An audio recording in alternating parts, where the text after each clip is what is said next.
Alan, stupendous to see you. How's the old portfolio? Oh, getting fatter, thanks to your little post office privatisation tip. Oh, my pleasure. Thanks for that budget leak. Shh, no problem. I enjoyed getting it out of that little Treasury Secretary almost as much as I enjoyed putting it in first.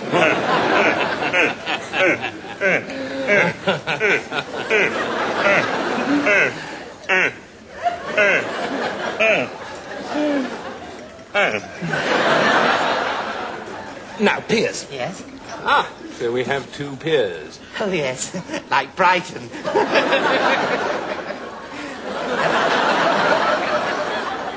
I don't think I know you. Piers Lonsdale, Financial Journalist of the Year. Piers Fletcher Dervish, non-entity paying for lunch. No disrespect to your pet, Alan, but I thought that we were here to have a little discreet insider dealing session. Oh, don't you worry about him. Our conversation will be rather like Burt Reynolds' toupee. Considerably above his head.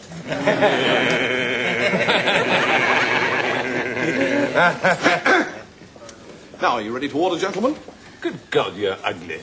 I beg your pardon, sir? Ugly and deaf, Alan. Go away and send us a presentable waiter who isn't disabled. Go on, shoot, whop. Don't you think that was rather rude, Piers? You're right, Piers, I'm sorry. Waiter! Sir? It seems I was rather rude to you. I'm so sorry. I meant to be indescribably rude. You really are the most... Wait a minute, I thought we asked for a better-looking waiter. And one who doesn't scrape his knuckles along the ground when he moves. Now, go away and bring us back a bottle of the most expensive wine in Europe. Very good, sir. Hopping. I beg your pardon? Hopping! Right. Backwards. Backwards. Now, fill me in on that little Chilean mining investment. Ah, yes, indeed. Now, as you probably know, Chilean mining shares... Can you be quiet, please? It's really rude to make that much noise. Shut up. Good. Chilean mining shares have boomed considerably since General Pinochet introduced slave labour. Yeah. So we've set up a little investment fund that we call the Santiago High Income Trust. S-H-I-T.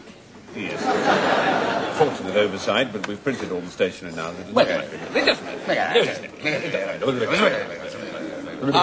Gentlemen, here we are, the finest bottle we have. A 1958 Chateau Mouton Rothschild with a hand-painted label by Salvador Dali. So it is. This is believed to be the last remaining bottle of this great vintage left in Britain at this moment. You better try that, actually, Alan. My taste buds are not firing on all cylinders. Frankie Boff warned me this would happen when I went under 5 grand. Oh, come along, Luigi. We haven't got all day. Let's have a slug.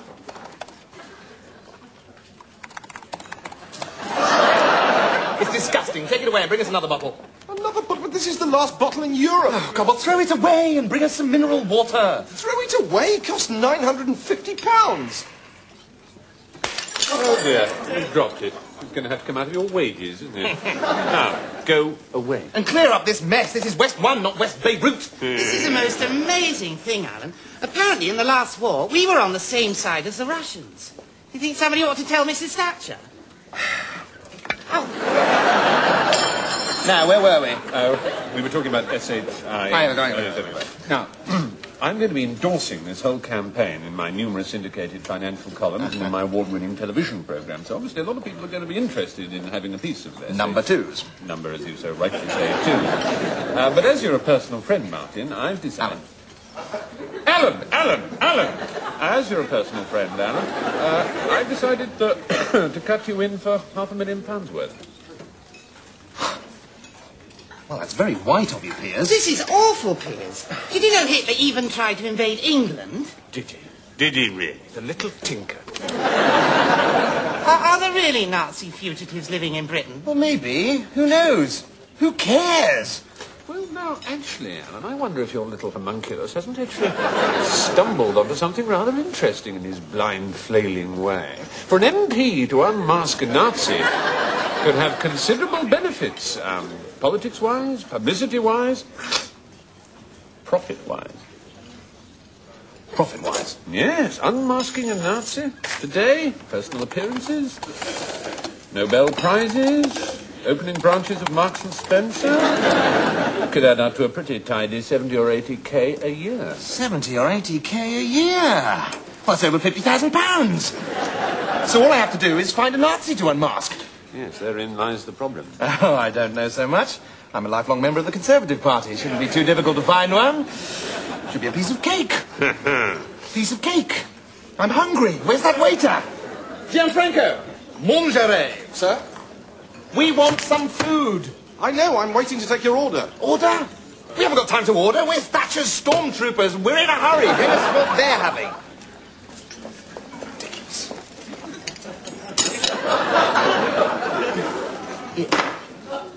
This is half eaten. You said you were in a hurry. Don't you take that tone of voice with us, Benito. Your attitude has been surly and sarcastic from the start. Alan, get the manager. No, you do it, Piers. Your voice is far more embarrassing. You're right. Manager! What seems to be the matter? The matter, Guido, is this waiter. Sack him. But why? Why? Because we're very, very rich. That's why. And if you don't, we'll stop coming here, and so will all our friends.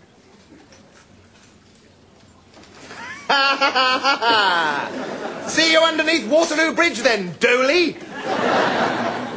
It's been real. Now, I'm so important, I've got another lunch engagement with Mr. Todling.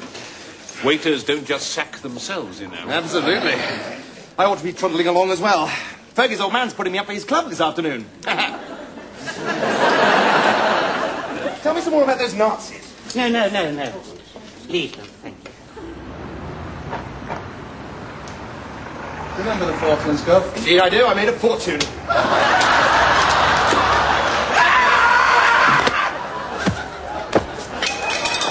Happens all the time. I'm sorry, Caroline. I'm too busy for dinner and sexual intercourse. It's one or the other. You'll have to choose.